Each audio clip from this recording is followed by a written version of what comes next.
My son turns 20 next week, and we've been reminiscing about his teenage years and the influence of his friends, the social pressure for either for good and sometimes for bad. We are energized and inspired by the people around us, or they can drain us of energy. Years ago, I heard a sobering statement that said we are the average of the 5 people we spend the most time with.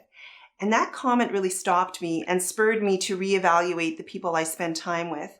And I started to work very intentionally to create a small circle of trusted friends who care deeply and are passionate about life and work.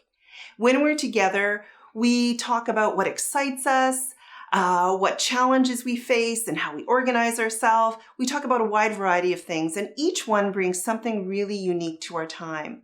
One reads extensively, one is constantly taking on new training, one juggles multiple work and community roles, another is really physically active. And when I leave these times, I feel supported to navigate both life and work more clearly. I would challenge you to consider, who are the people that you spend your time with? Do they call you to a high standard? Do they encourage? Do they motivate you?